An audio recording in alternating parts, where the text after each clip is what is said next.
Vamos dar continuidade à nossa leitura e estudo do livro Nosso Lar, de André Luiz, a psicografia do Chico.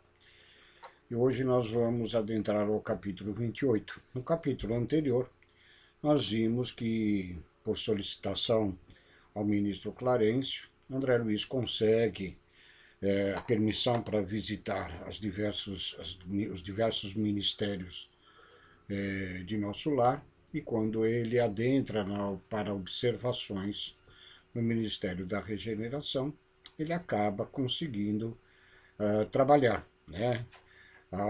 Espontaneamente, quando a enfermeira Narcisa se debruça sobre o trabalho de limpeza necessário ali nas câmaras de retificação, André Luiz pega-se também dos apetrechos e começa a trabalhar. E aquele capítulo se denominou o trabalho, enfim. Tá?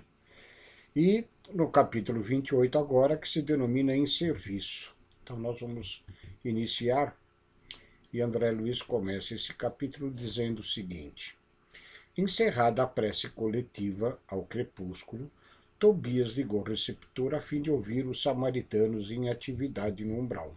Os samaritanos, sabemos, é aquele grupo de trabalhadores de Nosso Lar que se dedicam a ir ao umbral e recolher aquelas almas que já estão propícias, já estão possibilitadas de receberem auxílio dentro da colônia de Nosso Lar, mormente ali nas câmaras de regeneração, onde elas ficam por um certo tempo até se recuperarem e se reequilibrarem, né? Muitas ficam muito tempo ali naquelas câmaras, né? Além de ter ficado já outro tanto no umbral. O próprio André Luiz, sabemos, permaneceu por cerca de 8 anos terrestre, lá no umbral, e fazendo com que depois ele fosse recolhido já direto, no caso de André Luiz, as câmaras não, ao complexo hospitalar, ok? Justamente curioso vinha saber que as turmas de samaritanos de operações dessa natureza se comunicavam com as retaguardas de tarefa em horas convencionais. Sentia-me algo cansado pelos intensos esforços despendidos, mas o coração entoava hinos de alegria anterior.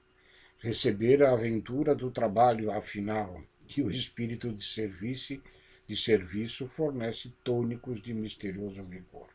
É sempre muito gratificante, né? Quando a gente se dispõe a trabalhar e trabalhar de uma forma útil e com desinteresse, com alegria, né? Com o intuito próprio de ajudar. Né? Estabelecido o contato elétrico, o pequeno aparelho sobre meus olhos começou a transmitir o recado depois de alguns minutos de espera. Samaritanos ao Ministério de Regeneração, dizia aquele pequeno aparelho. Samaritanos ao Ministério de Regeneração. Muito trabalho nos abismos da sombra.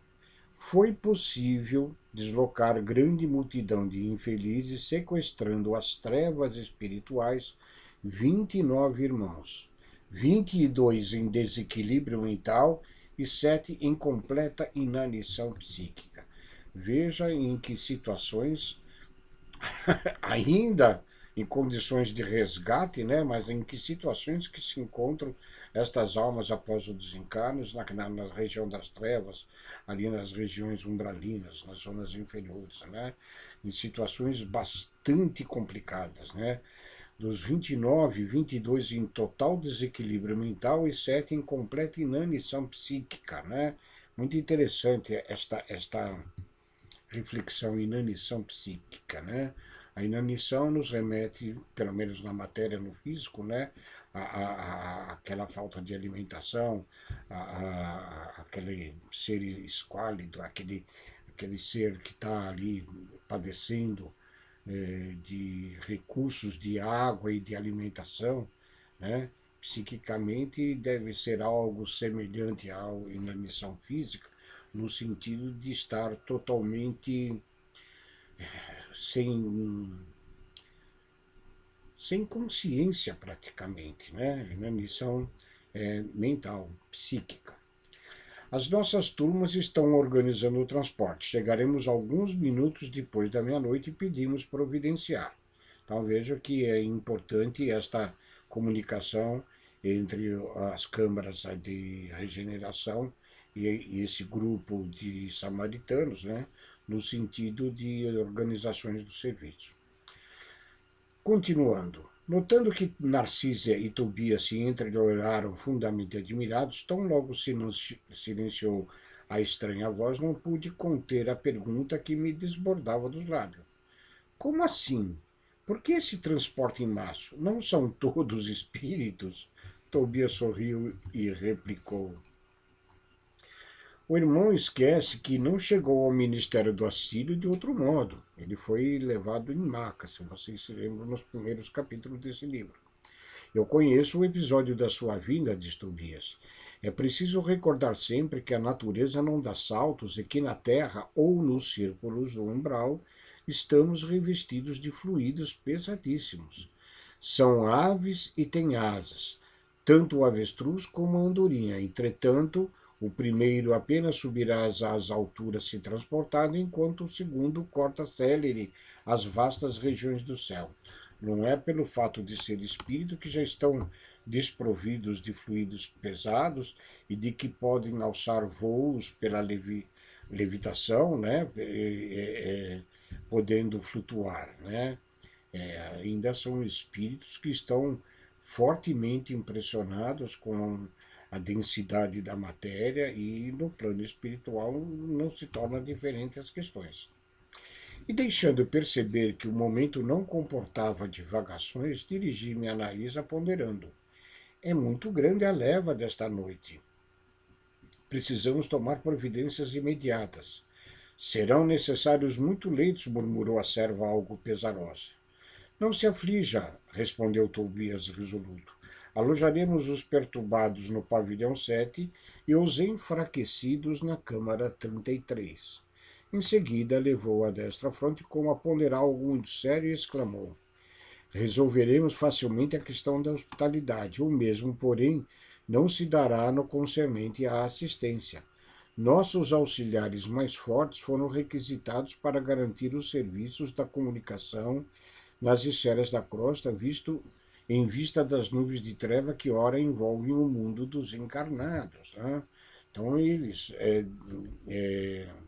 possibilitaram que companheiros do plano de nosso lar auxiliassem aos setores da comunicação mediúnica aqui na Terra, né, em vistas das zonas trevosas ambientais, pela própria emissão de pensamentos negativos aqui na Terra, né, para que auxiliassem. Então, eles estavam desprovidos de mão de obra suficiente.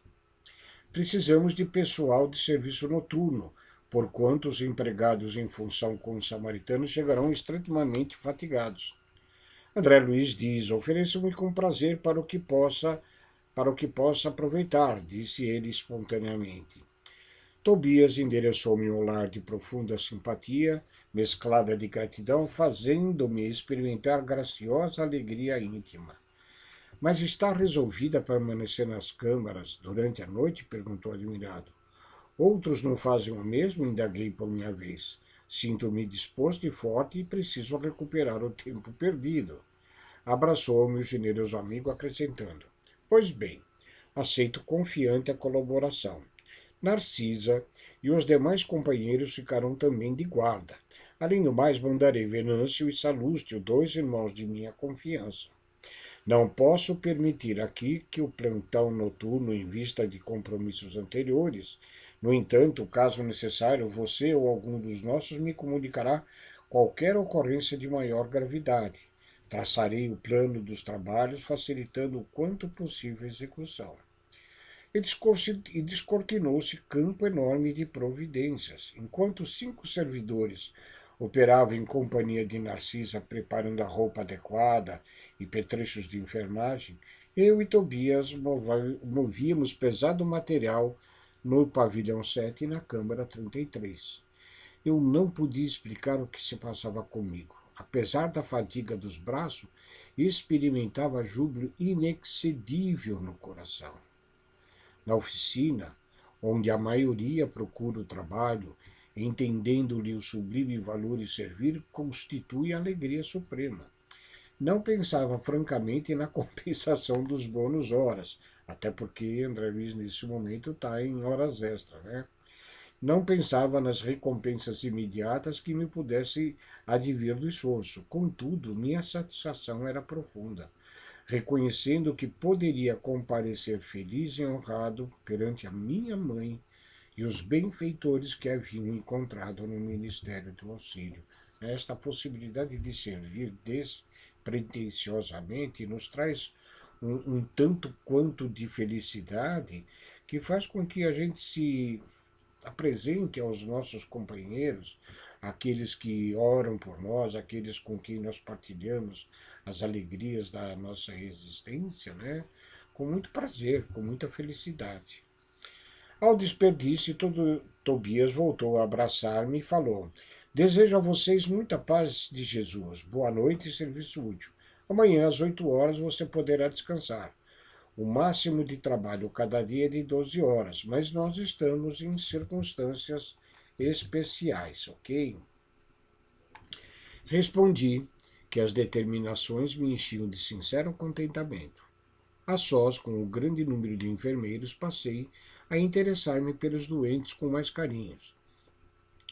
Dentre as figuras de auxiliares presentes, impressionou-me a bondade espontânea de Narcisa, a enfermeira, que atendia a todos maternalmente. Atraído pela sua generosidade, busquei aproximar-me dela com interesse.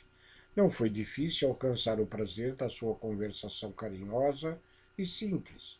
A velhinha amável semelhava-se a um livro sublime de bondade e de sabedoria. Mas a irmã, aqui trabalha há muito tempo? Perguntei a certa altura de palestra amistosa. Sim, permaneço nas câmaras de retificação em serviço ativo há 6 anos e alguns meses. Entretanto, ainda me faltam mais de 3 anos para realizar os meus desejos. Ante a silenciosa indagão do meu olhar, falou Narcisa amavelmente. Preciso de um impulso muito sério. O que quer dizer isso? Pergunta ele interessado. Eu preciso encontrar alguns espíritos amados na Terra para serviço de elevação em conjunto. Veja que, como nós já dissemos em outras vezes no estudo desta obra, quando dentro de um grupo de afinidade espiritual, alguns dos elementos acabam por escolhas, por livre-arbítrio mesmo, tomando caminhos indevidos, caminhos errados, acabam se distanciando destes grupos de afinidade, né, que normalmente evoluem em conjunto, mas que quando alguns se distanciam por tomadas de decisões indevidas, né, erros nas existências, e por necessidade de encarnações, de provações e de resgates muitas das vezes um pouco mais complicadas e difíceis, né? Eles se apartam deste conjunto de espíritos, de afinidade espiritual, e se retardam na retaguarda. No entanto, aqueles espíritos que conseguiram evoluir neste grupo, alguns se ressentem da companhia destes que ficaram à retaguarda e voltam, buscam estes companheiros no sentido de ajudar para poder retornar àquele grupo de afinidade, embora com encarnações mais dificultosas, né? Narcisa, neste exemplo que nós vemos, né, ela se dedica a este trabalho para conseguir recursos espirituais suficientes para que se lhe seja endossado esse encontro de espíritos amados na Terra para serviço de elevação em conjunto.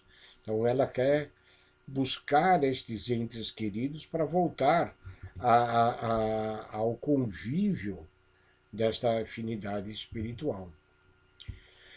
Por muito tempo, continua ela, em razão de meus desvios passados, roguei em vão a possibilidade necessária aos meus fins.